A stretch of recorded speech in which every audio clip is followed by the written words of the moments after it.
जब स्पीकर पाकिस्तान इंतहाई खतरनाक हालात से गुजर रहा है।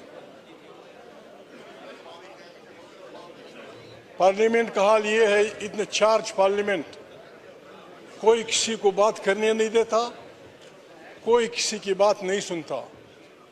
इसकी वजूहात हैं। मैंने कोशिश की कि राजा साहब मेरी बात सुन लें, उन्होंने कल हमसे फिर हल्फ लिया, यही हल्फ आपसे भी लिया गया। इस हल्फ का आखिरी टुकड़ा ये है और हम सब से लिया गया, और ये कि मैं इस्लामी जोरे पाकिस्तान के आइन को बरकरार रखूंगा और इसका तहफ़्फ़ुज़ और दिफा करूंगा। जनाब स्पीकर, आपको भी पता है, हमें भी पता है, आइन को हमारी इस्टेब्लिशमेंट दरखूरे इतना नहीं समझती। हमारी इस्टेब्लिशमेंट आइन से खिलवाड़ करती है। हम किस तरह दिफा करेंगे इसका? नई पार्लियामेंट जनाब स्पीकर, ये नई पार्लियामेंट, मैं तजवीज़ करता हूँ गैलरीज में काइंडली प्लीज आवाजें ना कसें। मैं तजवीज़ करता हूँ जनाब स्पीकर, ये हाउस पाकिस्तान 22 करोड़ इंसानों की नुमाइंदा हाउस है। इसको लोग बकरा मंडी बनाना चाहते हैं, इसको लोग बेचने, यानी पाकिस्तान की सियासत ये हुई है, जो बिकता है वो वफादार, जो खरीदता है वो वफादार, जो ये काम नहीं करता वो गद्दार। अल्लाह ऐसी अप्रोच पे जनाब स्पीकर, अगर आप वाकई पहला दिन है, मैं एक तजवीज़ करता हूँ। पीपल्स पार्टी बैठी है, हमारी जमहूरी पार्टी है। मियाँ नवाज शरीफ कहते थे वोट को इज्जत दो। इमरान खान भी अवाम की ताकत से, इस ताकत से आ गया है। आप अभी हमसे ये हल्फ ले लें, 4 रेजोल्यूशन पास कर ले। नंबर 1, ये पार्लियामेंट ये ऐलान करती है कि पाकिस्तान की सियासत में एस्टेब्लिशमेंट और जासूसी इदारों का रोल नहीं होगा। 1,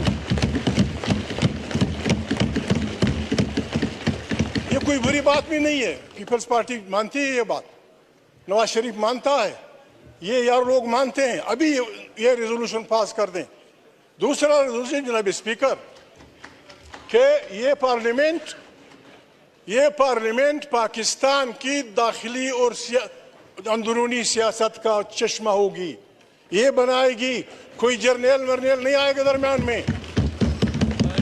क्या नहीं जनाब स्पीकर, मुझे शर्म आती है, मैं नाम नहीं ले सकता। हम पागल नहीं है कि हमारी एजेंसियां ना हो, हम पागल नहीं है कि ISI ना हो, फौज ना हो, लेकिन उन्होंने मेहरबानी करनी होगी, सियासत से तौबा करनी होगी, वरना हम अवाम की ताकत से उनको चोंच देंगे, चौनियों में।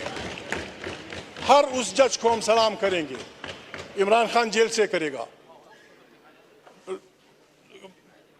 जाती उम्र के लोग करेंगे। जो जर्नल, जो जज, जो सियासी कारकुन, जो सियासी लीडर हमारे इस आइन का एहतराम करता है, उसको हम सलूट करते हैं। और जो हमारे आइन से खिलवाड़ करता है, मुर्दाबाद। जो हमारे आइन से खिलवाड़ करता है, मुर्दाबाद। whoever he may be। जनाब स्पीकर, मैं 3 रेजोल्यूशन की तजवीज़ करता हूँ। मैं इस नई असेंबली से 3 रेजोल्यूशन की रिक्वेस्ट करता हूँ। पाकिस्तान बनने से लेकर अब तक जमहूरी और गैर जमहूरी कुव्वतों की लड़ाई जारी है। जिस भूंडे अंदाज में इस दफा पार्लियामेंट पे हमला हुआ है, भला हो उन हजारों पंजाबी, सिंधी, पश्तून वर्करों का, जिन्होंने आप और जर्नलों के बनाए हुए सारे खेल को उलट दिया। वरना जनाब आपने तो ओहदे भी बांट दिए थे। सदर फलाना होगा, वजीर खारजा फलाना होगा, वजीर दाखिला फलाना होगा। किसी के बाप की मीरास है, ये करेंगे। ब्रेवो दोज वर्कर जो भी जिस पार्टी के में, जिन्होंने बिल्कुल सैलाब की तरह वहाँ के फेंक दिया सिस्टम को। अब जनाब स्पीकर, इस टेंशन का एक ही इलाज है। माफी चाहता हूँ जनाब स्पीकर। 3 रेजोल्यूशन, बहुत सारे पाकिस्तान के जजेस ने पहले मार्शल लॉ की मुखालिफत की, नौकरियों से गए, दूसरे मार्शल लॉ की मुखालिफत की, वो नौकरियों से गए, तीसरी मार्शल लॉ की मुखालिफत की, वो उनसे गए। ये पार्लियामेंट रेजोल्यूशन पास करे। पीपल्स पार्टी के बेहतरीन वकील, मुस्लिम लीग के बेहतरीन वकील, इमरान खान की पार्टी के बेहतरीन वकील बैठ के रेजोल्यूशन फ्रेम करे कि जिन जिन जजों ने आईन का दिफा करते हुए मार्शल लॉ का साथ नहीं दिया, they should be declared the heroes of the constitution.